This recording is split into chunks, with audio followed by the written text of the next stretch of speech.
Hastings, New Zealand, spring of 1941. Philip Charlton is in his motor workshop, Charlton Motor Workshops, the business he runs repairing vehicles, with a problem that no motor mechanic has ever been asked to solve before. New Zealand has just mobilised its Home Guard. The Home Guard needs automatic weapons. New Zealand has no automatic weapons to spare. Britain is fighting for its survival and cannot send any. The United States has not yet entered the war.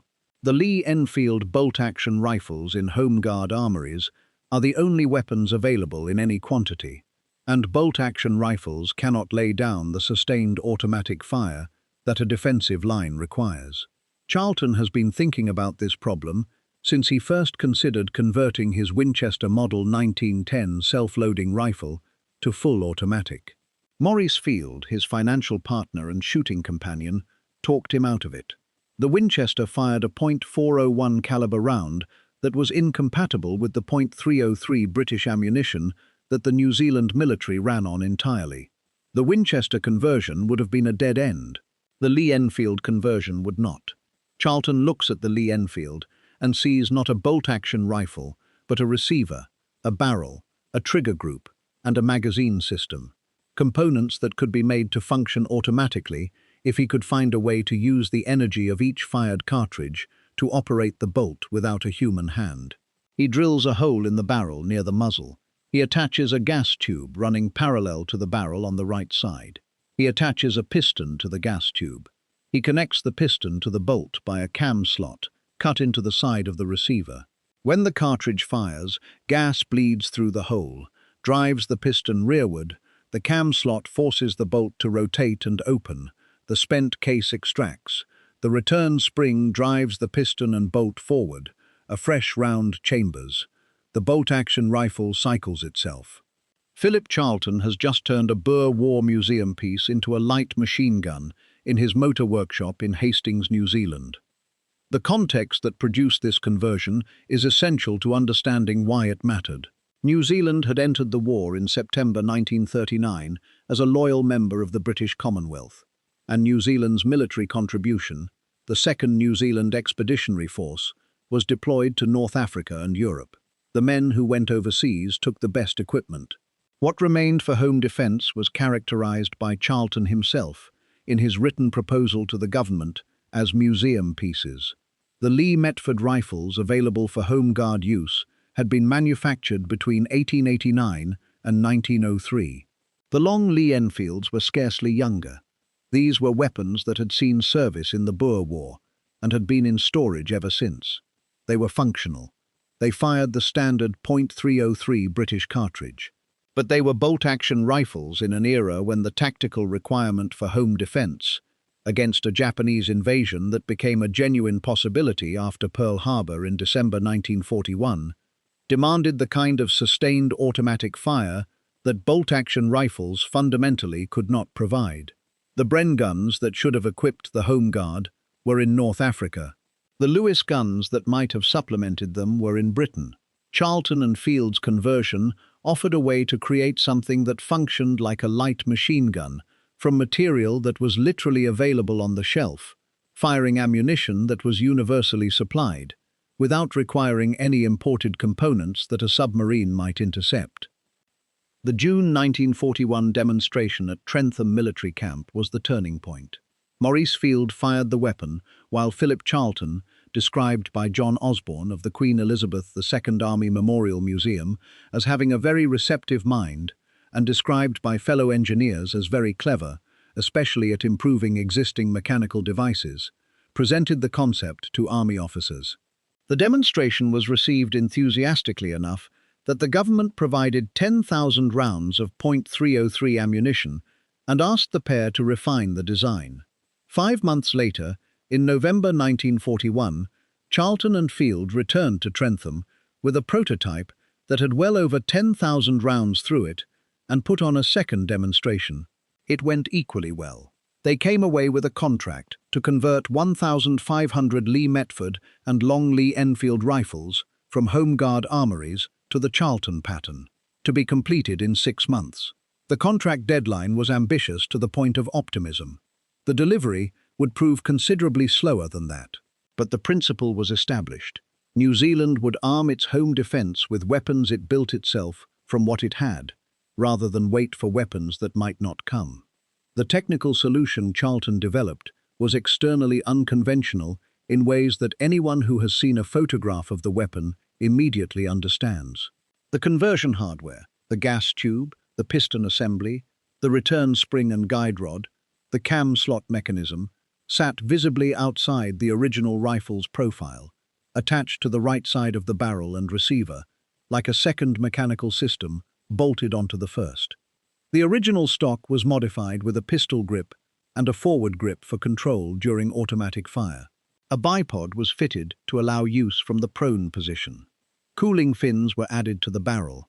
The original Lee-Enfield barrel was designed for the controlled fire of aimed bolt-action shooting, not the sustained cycling of automatic operation, and without some mitigation for heat buildup, the barrel would begin to distort after relatively few rounds. The fins provided only partial solution. After approximately 100 rounds of sustained fire, barrel overheating became a practical constraint. The weapon weighed 16 pounds unloaded, heavier than the Bren, heavier than the Lewis, and the selector switch on the left side of the receiver allowed safe, semi-automatic, and full automatic operation. The cyclic rate in full automatic was approximately 700 rounds per minute. The effective range, using the original Lee-Enfield sights, was consistent with the base rifle, out to approximately 600 yards from a bipod, which was considerably better than the 300 yards the specifications had required for the American M1 carbine, developed in the same period. A weapon converted from Boer War Museum pieces was more accurate at range than the purpose-designed American intermediate carbine it might otherwise be compared to. The magazine problem was the most practically damaging issue in the Charlton's production history. Charlton had modified a Bren gun magazine for his original prototype to replace the standard 10-round Lee-Enfield box, which was inadequate for sustained automatic fire. He intended to produce modified Bren magazines for all 1,500 production rifles. The magazine contract went to an Australian company already making Bren magazines, which could theoretically produce a batch of 1,500 modified magazines in a few weeks.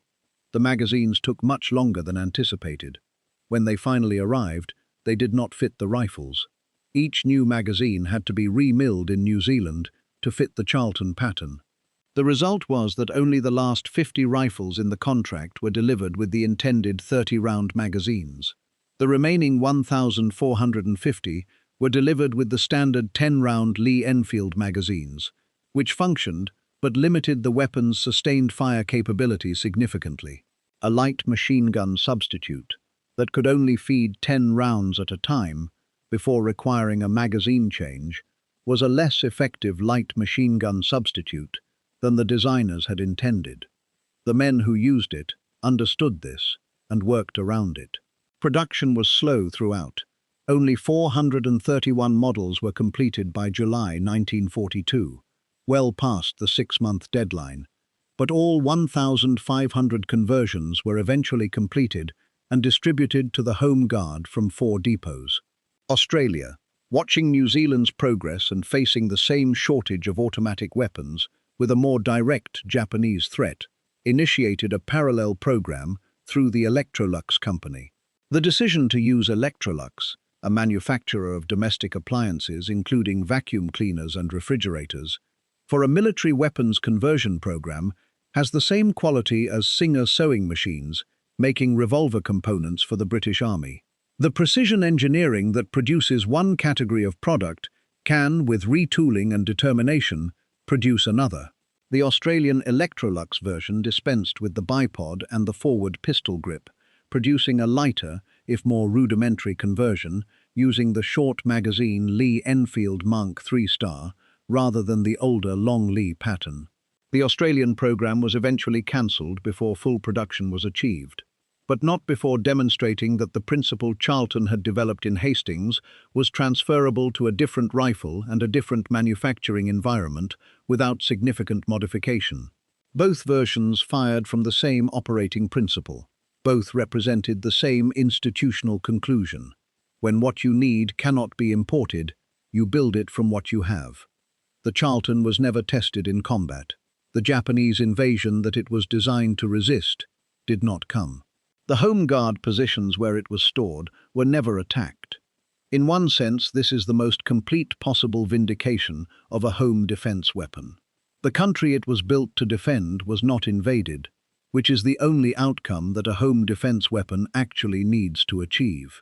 Whether the Charlton contributed to that outcome through deterrence, or whether the Japanese strategic decision against invading New Zealand was made on entirely other grounds, is not something the historical record allows a confident answer to. What the historical record does allow is this. When Bren guns became available in sufficient numbers to replace the Charlton in the support role, local production was shelved and the converted rifles were placed in storage.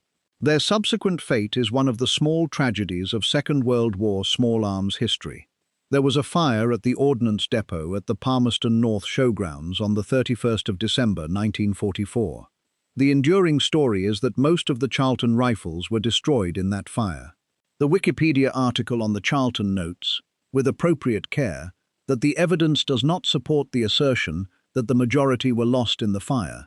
This belief appears to stem from later secondary accounts rather than the contemporary record. What is not in doubt is that very few survive. The Imperial War Museum in London holds an example. The Waiouru Army Museum in New Zealand holds one.